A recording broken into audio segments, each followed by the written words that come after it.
Bapak, Ibu, dan Saudara yang dikasihi oleh Tuhan Yesus Kristus, Shalom. Semoga kita dalam keadaan baik dan tentunya sehat. Dan saat ini kita bersama-sama kembali bertemu di dalam Renungan Harian GKI Kebonjati bersama saya, Frida. Bapak, Ibu, dan Saudara yang terkasih, saat ini kita telah masuk bersama-sama di dalam bulan keluarga.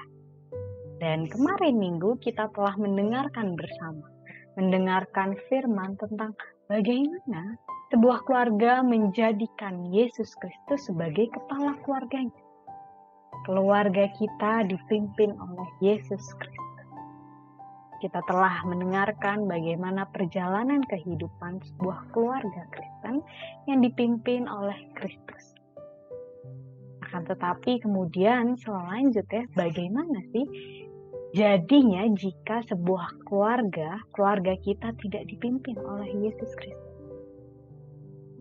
Kita mau merenungkan bersama bagaimana jadinya kalau keluarga kita tidak dipimpin Kristus. Dan bacaan kita kali ini akan membantu untuk memahami bagaimana jika kehidupan keluarga kita tidak dipimpin oleh Yesus Kristus. Dan bahan bacaan kita kali ini diambil dari 2 Raja-Raja 17 ayatnya yang ke-7 sampai 23. 2 Raja-Raja 17 ayatnya yang ke-7 sampai 23. Dan bacaan kita kali ini mengisahkan tentang bangsa Israel.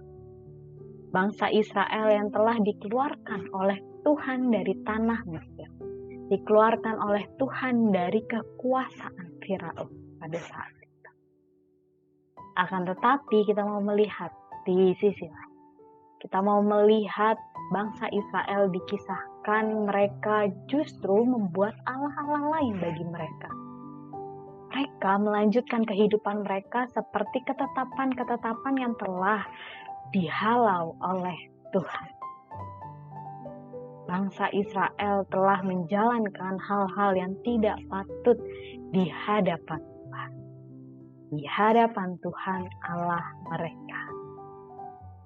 Tidak sampai hanya di situ saja, mereka mendirikan bukit-bukit pengorbanan, di mana pada saat itu mereka berdiam. Tentu Tuhan tidak senang.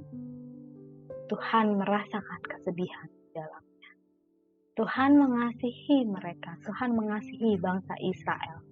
Tuhan tidak langsung menghukum mereka, tetapi menegur terlebih dahulu. Akan tetapi sayangnya bangsa Israel tidak mendengarkan teguran Tuhan. Sungguh besar usaha bangsa Israel kala itu untuk menyembah Allah-Allah lain.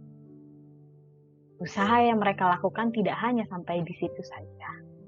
Banyak hal yang mereka lakukan dalam hal menyembah Allah lain. Mereka bahkan mengorbankan anak-anak mereka bagi Allah-Allah lain.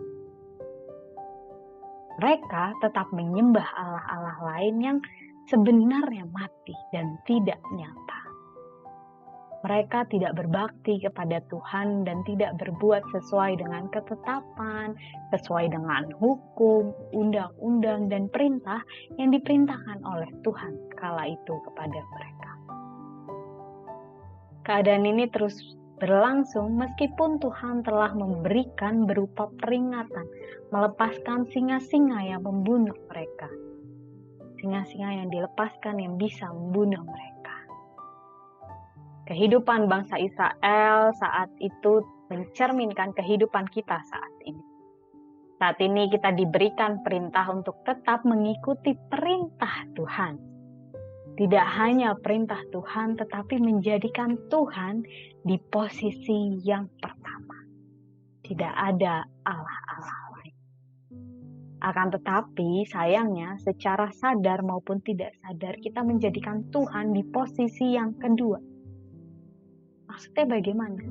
Kita menjadikan pekerjaan kita, mencapai keinginan atau keuntungan kita, mendapatkan kenyamanan dan hal-hal yang lainnya, kita mau mencapainya terlebih dahulu.